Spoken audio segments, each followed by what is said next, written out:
Karl Marx nació en Treveris en 1818.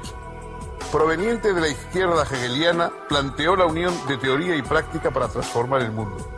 Expuso que la naturaleza de los individuos depende de las condiciones materiales. Las instituciones políticas, religiosas y legales, así como las ideologías por medio de las que los hombres comprenden el mundo en que viven, su lugar en él y su propio ser, están condicionados por la base económica de la sociedad. Por eso el hombre solo podrá realizarse plenamente en una sociedad verdaderamente racional y libre.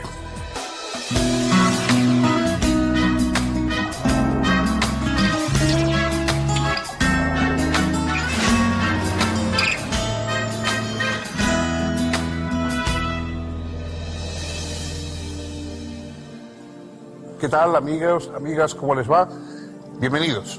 Vamos a iniciar otra excursión por el orbe del pensamiento filosófico. Hoy vamos a hablar de un pensador que tuvo una suerte que rara vez suelen tener los filósofos. No solamente fue leído por unos cuantos, no solamente tuvo unos discípulos, no solamente tuvo una influencia en círculos académicos, sino que fue el promotor y el iniciador de un enorme movimiento de masas que trastocó la historia de grandes países europeos y que hoy todavía sigue siendo muy influyente en nuestro mundo. Carlos Marx fue un judío nacido en Treveris que fundamentalmente se dedicó a un estudio económico de la sociedad de su época. Antes también había estudiado efectivamente a los filósofos materialistas griegos de la antigüedad, Epicuro, Demócrito, y vivió en gran parte de su vida ganándose el sustento como periodista. Y fue verdaderamente un periodista extraordinario. Tiene su fuerza, su ironía, su sentido despiadado del realismo cuando hace crónicas del mundo. Es verdaderamente atractivo. Más allá de sus otras doctrinas, si uno lee libros como el 18 Brumario de Luis Bonaparte o otras crónicas de la actualidad de su época, siente toda la fuerza de un periodista de investigación, como se diría hoy, verdaderamente notable. El pensamiento de Marx se podría quizá resumir en una proposición, en una frase sobre uno de los filósofos que le estudió, Ludwig Feuerbach. Hizo un estudio con unas tesis sobre Feuerbach muy breves, y una de esas tesis, la número 11, que es la que ha llegado a ser más célebre, dice: los filósofos hasta hoy han tratado de comprender el mundo, pero lo que se trata es de transformarlo. Quizá eso es el resumen del impulso filosófico de Marx. No quiso simplemente comprender el mundo, sino transformarlo, pero naturalmente sabía que no se puede transformar la realidad sin haberla comprendido primero. Este es el planteamiento. A partir de esto, Carlos Marx desarrolló un pensamiento complejo y de un impacto histórico extraordinario.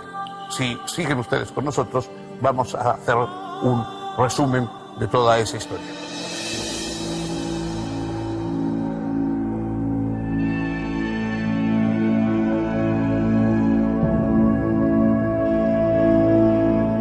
El padre de Karl Marx era un próspero abogado judío de ideas liberales. Cuando Prusia se anexó la zona de Renania, puso en vigencia la reglamentación que prohibía a los judíos, entre otras cosas, trabajar en la administración de justicia. Por lo tanto, para poder continuar ejerciendo como hombre de leyes, en 1824 se convirtió al evangelismo e hizo bautizar a su esposa e hijos. Hasta 1835, el joven Karl cursó sus estudios en el Liceo Friedrich Wilhelm en Treveris y luego estudió Derecho en las universidades de Bonn y Berlín. Como era un muchacho muy inquieto y brillante, estudió también filosofía, historia del arte y literatura. En 1841 obtuvo el título de doctor en filosofía en la Universidad de Jena, con una tesis sobre filosofía griega antigua, diferencia de la filosofía de la naturaleza en Demócrito y Epicuro.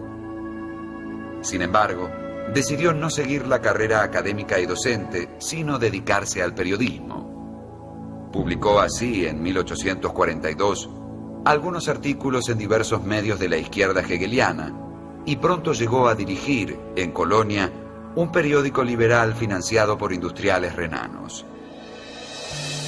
Conoció por esa época a quien sería de ahí en más su mejor amigo y su más incondicional colaborador, Friedrich Engels. Al año siguiente, contrajo matrimonio con una amiga de la infancia, Jenny von Westphalen. En esos años, además, redactó varios ensayos entre los que cabe señalar el titulado Sobre la cuestión judía y concluyó su trabajo Crítica de la filosofía del Estado de Hegel. Para Marx, el Estado no era, como parecía ser para Hegel, la realización racional de la libertad, sino la institucionalización de la explotación de toda una clase, la de los trabajadores asalariados, que quedaba marginada de la plena humanización. La contradicción entre capitalistas y proletarios exigía su superación dialéctica. Hegel no veía esto, según Marx, y así su filosofía terminaba legitimando el statu quo. Sin embargo, no se trataba de rechazar a Hegel, sino de hacerle asentar firmemente sus pies en la materialidad de lo real, utilizando precisamente el principal descubrimiento hegeliano, la dialéctica. Solo que en virtud de este giro, no se estaba ya ante una dialéctica idealista, sino ante una dialéctica materialista. Los materialismos de la antigüedad, el materialismo de un Demócrito, de un Epicuro, de un Lucrecio, eran materialismos, digamos, en el sentido científico, es decir, se explicaban que todo está hecho de átomos, que la realidad no tiene espíritu, sino que todo es cuerpo y cosas por el estilo. Pero no se introducían en el campo de lo histórico. El materialismo de Marx parte efectivamente de estos materialistas clásicos de la antigüedad, pero introduce la dimensión histórica. Lo importante no es solamente que todo el mundo es material, que todo el mundo está hecho de átomos y de cuerpos, es decir, que no hay elementos de espíritu sobrenaturales en la realidad, pero es que esto también influye en la historia. También los pueblos, las sociedades, el mundo, digamos, en que vivimos, está basado en condiciones materiales. Normalmente ponemos los ideales, las grandes palabras, las virtudes, la justicia, los más elevados sentimientos por encima de la realidad y no nos damos cuenta de que son, piensa Marx, las condiciones materiales las que determinan realmente las sociedades. Los seres humanos vivimos de acuerdo con nuestras posibilidades tecnológicas, de acuerdo con las desigualdades económicas, es decir, con la jerarquía que da el hecho de que unos posean y otros tengan que trabajar para los que poseen y para su subsistencia.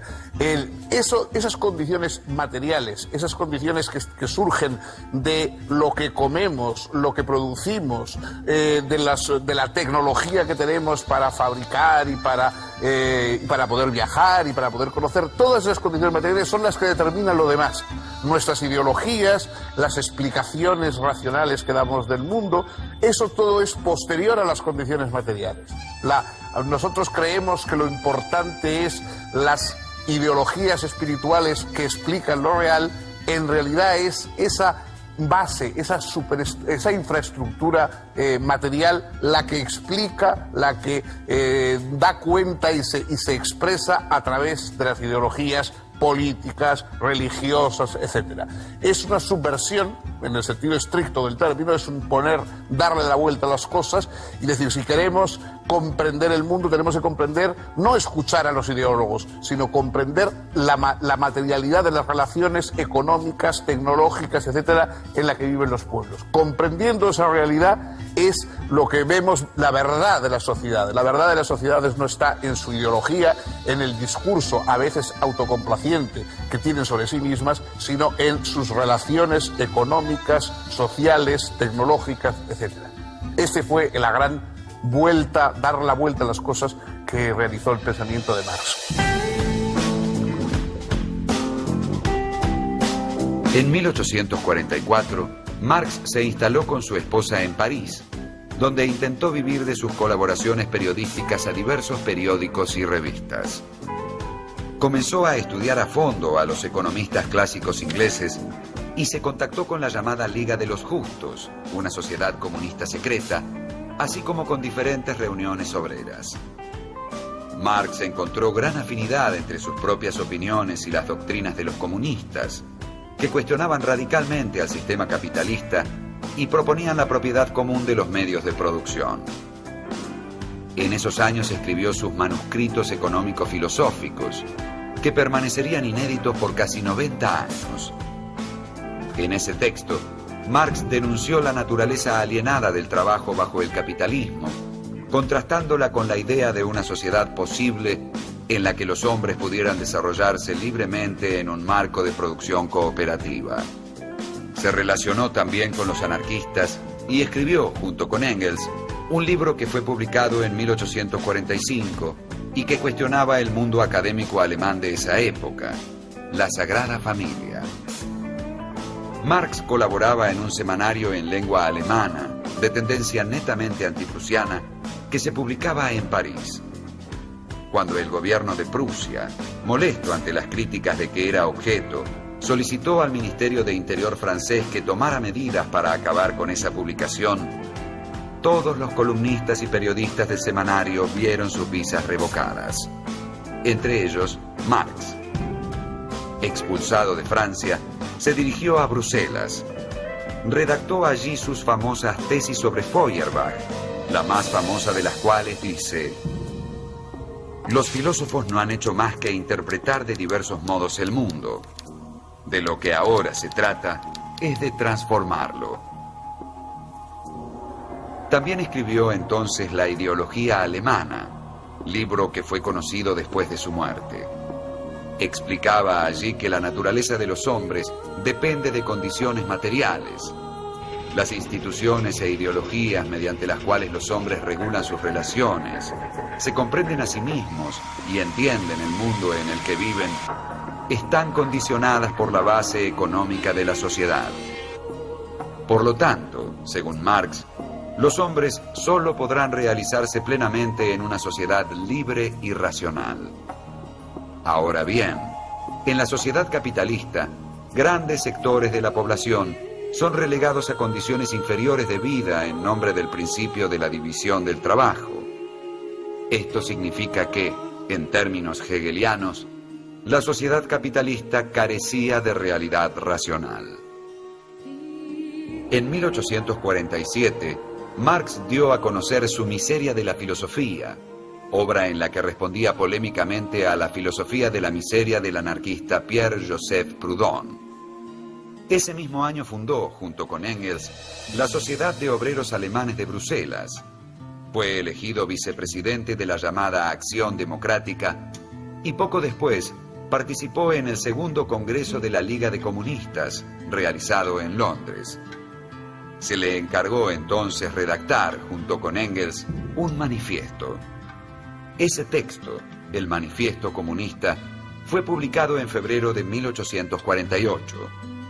Allí, Marx y Engels plantearon que la historia de las sociedades es siempre historia de las luchas de clases. Este principio fue la base de lo que luego se llamaría el materialismo histórico. En 1849, Marx publicó Trabajo asalariado y Capital, y también un artículo sobre la historia del Imperio prusiano, que tuvo como consecuencia su inmediata expulsión del territorio alemán. Marx se instaló entonces con su familia en Londres. Como inmigrante irregular, no podía acceder a un trabajo estable, y su única posibilidad de subsistencia consistía en escribir artículos para diversos periódicos. Si bien tuvo algún éxito en ese campo, se trataba de un trabajo bastante mal pago, y la situación económica de la familia Marx se convirtió en francamente mala. 3 de sus hijos fallecieron en esos años, y la salud de su esposa y la suya propia se deterioraron irreversiblemente. En realidad, solo pudo sobrevivir gracias a las ocasionales ayudas económicas del buen Engels. Sin embargo, Marx no dejó de estudiar y producir. Entre otras cosas, mejoró su dominio del inglés y el francés y aprendió español y ruso. Todos los días concurría a la biblioteca del Museo Británico y allí leía y escribía. En 1850 publicó Las luchas de clases en Francia y en 1852 el 18 Brumario de Luis Bonaparte. También por entonces concibió el proyecto de elaborar una crítica de la economía política clásica. Debido a sus problemas financieros, familiares y de salud, el trabajo fue mucho más lento de lo que en principio él había previsto. En 1859 publicó, como primera parte del trabajo proyectado, su contribución a la crítica de la economía política, obra que tuvo una buena recepción y en la que Marx expone que el estadio histórico que denominamos capitalismo debe ser superado en virtud de su radical irracionalidad. Es claro que dicha irracionalidad debía aún ser probada con claridad.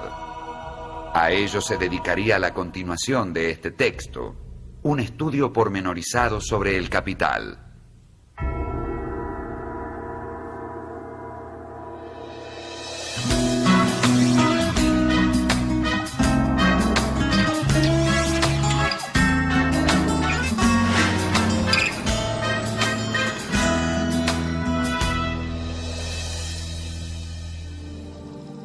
La fuerza de la obra de Marx se centra en un tema económico esencial. Es decir, Marx piensa que los seres humanos que estamos obligados a trabajar para reproducir nuestras sociedades, para obtener los alimentos, el cobijo, la protección que necesitamos y, en fin, para desarrollar nuestra vida en común, los seres humanos, estamos alienados en el sentido de que la mayoría de nosotros no somos verdaderamente dueños de lo que hacemos y de nuestro trabajo. ¿Por qué?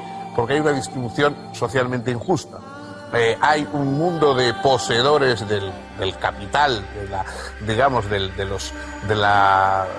la masa fundamental económica de una sociedad determinada, que facilitan y aportan el dinero para la producción, para la maquinaria, etcétera, en la que van a trabajar el resto de los miembros de la sociedad, y obtienen ese producto, pero además obtienen una parte excedente de lo que produce esos trabajadores, que en vez de ir a los propios trabajadores que lo han producido, va a los dueños de los medios de producción, de ese capital, de esa acumulación económica, que es la sustancia, la base de una economía burguesa desarrollada, etc.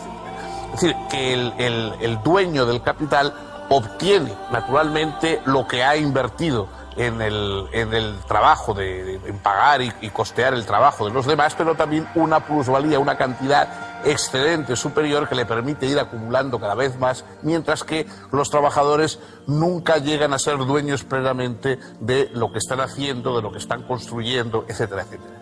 Bueno, esto es una teoría infinitamente mucho más compleja, mucho más rica, que escribió en su gran obra El Capital, y que ha dado lugar a un movimiento histórico. Es decir, el comunismo fue un grupo de personas que poco a poco se fue extendiendo a lo largo de Europa y que causó la revolución en Rusia, etcétera, de gente que piensa que ese capital no debería estar en manos privadas, sino que debería de alguna forma ser dueño todos los trabajadores también de ese excedente que están produciendo, y que eso se debería repartir igualitariamente en la sociedad.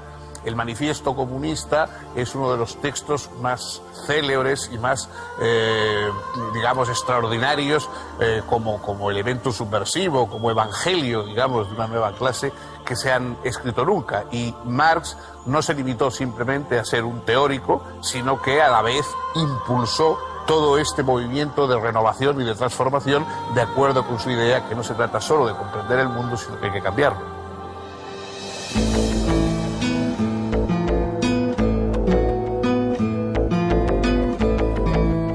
El estudio sobre el capital, proyectado por Marx como continuación de sus contribuciones a la crítica de la economía política publicadas en 1859, se fue demorando por diferentes motivos. Por un lado, Marx dedicó varios años a redactar un voluminoso estudio sobre las diferentes teorías de la plusvalía, o sea, de la ganancia capitalista. Por otro lado, En 1864 fue elegido para integrar el Consejo General de la Asociación Internacional de los Trabajadores, o como luego se la llamó, la Primera Internacional. Esta actividad le insumió enormes esfuerzos. De hecho, Marx fue el autor de casi todos los documentos elaborados por ese organismo. Se opuso allí a los anarquistas, sosteniendo la necesidad de que los obreros adoptasen formas efectivas de acción sin excluir la constitución de un partido político. Finalmente, en 1867, bajo el título de El Capital, Crítica de la Economía Política, libro primero, Marx publicó su demorado análisis del proceso de producción capitalista. El texto tuvo un éxito inmediato y arrollador, y pronto fue traducido a diferentes idiomas. Según Marx, la riqueza no es producida por el capital, sino por el trabajo humano. Lo que origina la ganancia capitalista no es otra cosa que la explotación de los obreros. Lo original del enfoque radica en la aplicación del método dialéctico a la economía política. Allí donde los economistas clásicos ven relaciones entre mercancías, Marx descubre relaciones sociales, es decir, relaciones entre personas. El mismo valor de cambio de las diversas mercancías deriva del tiempo de trabajo social necesario para producirlas. El uso del dinero y la cuantificación del valor de los artículos sugiere lo que Marx llama fetichismo de la mercancía, y que consiste en adjudicar a las cosas valores como si fuesen sus propiedades naturales, olvidando que toda valorización se resuelve en las mutuas relaciones de los seres humanos como productores y permutantes de bienes. Esa falsa conciencia que no ve más que relaciones entre cosas encuentra una particular expresión en la cosificación y venta de la fuerza de trabajo. En este simple hecho de considerar la fuerza de trabajo como una mercancía entre otras, que puede ser comprada y vendida en el mercado, consiste la explotación capitalista. Al vender su fuerza de trabajo, el asalariado recibe a cambio una cantidad de dinero igual al costo de su subsistencia y de otras necesidades que pueden variar históricamente. El propietario de los medios de producción paga esa suma y adquiere el derecho de utilizar la fuerza de trabajo del obrero, apropiándose del excedente de valor creado. Si, digamos, la mitad de la jornada de trabajo corresponde al valor de los productos necesarios para reproducir la fuerza de trabajo, la otra mitad es trabajo no pagado y apropiado por el empresario. Marx muestra que la producción de la plusvalía en el capitalismo solo es apropiación de trabajo no pagado. Ese trabajo excedente no pagado se va acumulando una y otra vez por la clase capitalista en forma expansiva. De hecho, el capitalismo puede ser definido como un sistema en el que el único objeto de la producción es aumentar sin límite tal acumulación de capital, en vez de satisfacer las necesidades de la comunidad. Aquí se encuentra precisamente la esencial irracionalidad del sistema capitalista que Marx revela. A partir de 1869, Engels pudo asegurar a Marx una renta anual fija para que pudiera despreocuparse del dinero. No obstante, su pésima salud y las muertes de su esposa y su hija mayor oscurecieron sus últimos años. Falleció en Londres el 14 de marzo de 1883. Poco antes, refiriéndose a quienes pretendían hablar en su nombre y representar su pensamiento como si éste fuese algo fijo y acabado, había declarado a Engels: «Yo, desde luego, no soy marxista». Los 2 volúmenes siguientes de El Capital habían sido terminados por Marx en los años inmediatamente siguientes a la aparición del primero, pero, sin embargo, siguió corrigiéndolos hasta su muerte. Sería luego Engels quien los revisaría y publicaría póstumamente. El libro segundo apareció en 1885 y el libro tercero en 1894.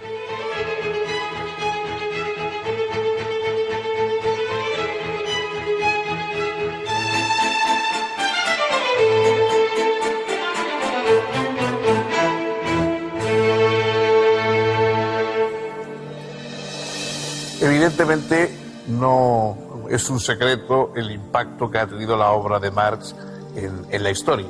El marxismo no es simplemente una filosofía, sino que es a la vez una fuerza social transformadora y a veces también una coartada pues para movimientos totalitarios, autocráticos, etcétera, que con un revestimiento ideológico proporcionado por Marx, pues lo que han descubierto o inventado es nuevas tiranías burocráticas sobre los pueblos. En cualquier caso, pocas personas, pocos individuos han tenido una influencia personal tan extraordinaria como Marx en la historia, por lo menos desde luego en la historia contemporánea, yo creo que ninguno.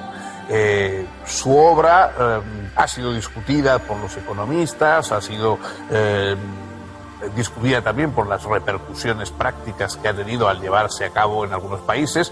Ha habido, digamos, desajustes fundamentales. Marx estaba convencido de que la verdadera revolución solo podía darse en los países desarrollados, burgueses desarrollados, y él esperaba la revolución en Inglaterra o la esperaba en Alemania, y entonces fue la atrasadísima Rusia, que era el país, digamos, en donde precisamente no existía burguesía, sino lo que existía era un campesinado y un movimiento, digamos, unos aristócratas gobernando a campesinos, y ahí fue precisamente donde surgió el movimiento revolucionario de acuerdo con más o menos con la doctrina marxista.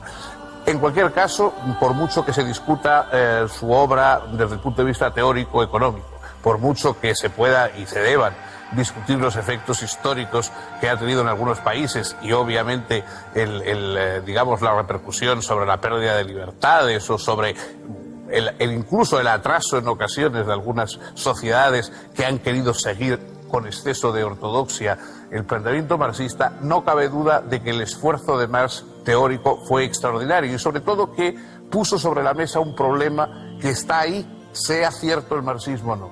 Son las condiciones materiales las que forman las sociedades. Hasta que no se transformen, mientras el mundo esté dividido entre poseedores y desposeídos, entre los que pueden aprovecharse de la necesidad ajena y los que no tienen más remedio que hacer lo que les manden si quieren sobrevivir, mientras haya ese planteamiento, que no es un planteamiento que viene de los cielos, sino que surge de la organización de la sociedad, no se puede decir que habrá auténtica libertad en los países. Ese reto, digamos, del pensamiento marxista, más allá de que sus soluciones sean mejores o peores, sigue vigente y sigue siendo un problema a resolver por nosotros, por las personas, los ciudadanos que hoy vivimos en el mundo.